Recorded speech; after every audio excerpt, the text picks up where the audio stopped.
যেটা ওহাবি সম্প্রদায়ের বড় মৌলবী যার নাম হলো নবাব হাসান খান সিদ্দিকী, তার লেখা কিতাব মুরসালে সিদ্দিকীর দ্বিতীয় খণ্ডের 162 পেজের মধ্যে স্পষ্ট আকারে লিখেছে যে আমাদের নাম ছিল ওয়াহাবি, কিন্তু হুসাইন বাটলবি আমাদের নাম পরিবর্তন করে আহলুল হাদিস নিয়ে এসেছে। তাহলে বোঝা গেল যারা বর্তমান সময় নিজেদেরকে আহলুল হাদিস বলে দাবি করে, আহলুল হাদিস বলে আখ্যায়িত করে, তাদের এই নামটা নবীর দেওয়া নাই, এই নামটা সাহাবীদের দেওয়া না, এই নামটা তাবে তাবিঈনদের দেওয়া না, এই নামটা আইম্মায়ে মুজতাহিদিনের দেওয়া না, বরং তাদের এই নামটা দিয়েছে ইংরেজ সরকার। কিন্তু রব্বে কাবার কসম করে বলতে চাই আহলে সুন্নাত ওয়াল জামাত এই নামটা ইংরেজ সরকারের নয়, পাকিস্তানের সরকারের দেওয়া নাই, আফগানিস্তানের সরকারের দেওয়া নাই, বাংলাদেশের সরকারের দেওয়া নাই। আহলে সুন্নাতে ওয়াল জামাত এই নামটা স্বয়ং আমার আনিসে বেকাশা সেজ্জেদে কাউনমাকা বেচারুকে চারা বেশাহরুকে সাহারা ইয়াতিমকে বলি হাম গরিবকে হামি স্বয়ং আমার নবী মুস্তাফা দান করেছেন। একটু জোরে সুবহানাল্লাহ হবে না? আর একটু আওয়াজ দিয়ে বলেন না সুবহানাল্লাহ। দিয়েছেন বলবেন কোন কিতাবে আছে? ইমাম ইবনে আসির রাহমাতুল্লাহ আলাইহির লেখা কিতাব আল কামিলুত তারিক, সেই কিতাবের মধ্যে স্পষ্ট আকারে লেখা আছে নবী আমার বলেছেন আমার ইমাম হাসান ও হুসাইন এই দুইজন হলো আহলে সুন্নাত ওয়াল জামাতের ব্যক্তির চোখের ঠান্ডা। জোরে সুবহানাল্লাহ। এই নামটা কোন ব্যক্তির দেওয়া নাই, বরং স্বয়ং আমার নবীর দেওয়া। বলেন সুবহানাল্লাহ। এইবার চলুন, এই নামটা আজ নতুন নয়। সহিহ মুসলিম বলে সিয়াসাত্তার একটা কিতাব আছে, ইমাম মুসলিম রাহমাতুল্লাহ আলাইহি এই সহিহ মুসলিমের মুকদ্দমার মধ্যে ইমাম ইবনে সিরিন রাহমাতুল্লাহ আলাইহির আজকে তিনার রাবি দিয়ে তিনি একটি হাদিস শরীফ বর্ণিত করেছে যে আমাদের সাহাবীদের যুগে, নবীর যুগে হাদিস সহিহ এবং জয়ীফ এটা নির্ধারণ করা হতো না। ইমাম মুসলিম রাহমাতুল্লাহ আলাইহি আজ থেকে কমবেশ 1200 বছর পূর্বে সহিহ মুসলিম লিখেছেন।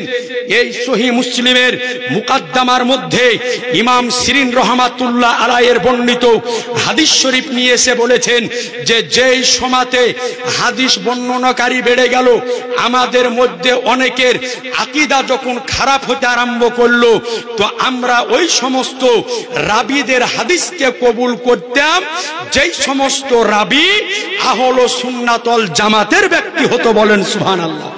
তাহলে বোঝা গেল যে আহলে সুন্নাত ওয়াল জামাত এই নামটি আজ থেকে 1200 বছর পূর্বেও ছিল। আর আজ আপনাকে চ্যালেঞ্জ সহকারে বলে যেতে চাই যে আজ থেকে 300 বছর পূর্বে আহলুল হাদিস নামে একটা মসজিদ বা একটা মাদ্রাসা আমাদের এই উপমহাদেশে কারো ক্ষমতা নাই দেখানোর, কারণ এই দলটি তৈরি হয়েছে 1101 হিজরির পরে। এ আজিজানে মোহতারাম, আজ সবচাইতে বেশি উপদ্রব হলো এই বর্তমান সময়ে নেট ফারাজির। আপনাদের নিকট অনুরোধ করি প্রত্যেকটা গ্রামে 8টা-10টা করে এই রকম বাংলা শিক্ষিত বাংলা পড়া ছেলে বেরিয়েছে, যারা নাভির নিচ থেকে বুকের উপরে হাত বাঁধতেছে। ওকে যদি জিজ্ঞাসা করা হয় যে হ্যাঁ গো বুকের উপরে হাত কেন বাঁধছো, তো বলছে বুখারীতে হাদিস আছে। আপনাকে গ্যারান্টি দিয়ে গেলাম বুকের উপরে হাত বাঁধতে হবে এই রকম কোন হাদিস সিয়াসাত্তার মধ্যে নাই। এই রকম কোন স্পষ্ট হাদিস, মারফু হাদিস, মুত্তাসিল হাদিস, সহিহ হাদিস বুখারীতে নাই, মুসলিমে নাই, তিরমিজিতে নাই, আবু দাউদে নাই, নাসাইতে নাই। সিয়াসাত্তার যে 6খানা হাদিস রয়েছে, এই 6খানা হাদিসের মধ্যে বুকের উপরে হাত বাঁধতে হবে এই রকম স্পষ্ট। আজকে আপনার মুত্তাসিল সহিহ কোন হাদিস ঈমানকে, তাদের আকীদাকে পরিবর্তন করতেছে। তাদের যে আকীদা কত জঘন্য এটা আপনারা জানেন না, আর আপনাদের সামনেও বলেন না, আপনাদের সামনে তারা তুলেও ধরে না। দুটো তাদের জঘন্য আকীদা আপনাদের সামনে বর্ণনা করি, একটু অন্তরে কান লাগিয়ে শুনেন। আমার সামনে যতজন ব্যক্তি বসে আছেন, আচ্ছা বলেন আল্লাহ রব্বুল আলামিন কারো সাথে ঠাট্টা করে? একটু জোরে বলেন না। আল্লাহ কারো সাথে ঠাট্টা করে না। আচ্ছা, আল্লাহ কারো সাথে ইয়ের কি করে, মজা কি করে? আল্লাহ কাউকে ধোঁকা দেয়?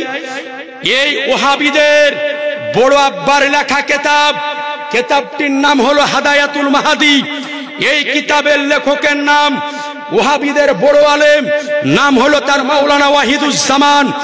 এই কিতাবের 7 এবং 8 পৃষ্ঠার মধ্যে লিখেছে যে আল্লাহ বান্দার সাথে ইয়ের কি করে, ঠাট্টা করে, মজা কি করে, মস্কারা করে। বলেন মুসলমান, এই রকম কথা কোন ব্যক্তি যদি বলে মেনে নেওয়া যাবে?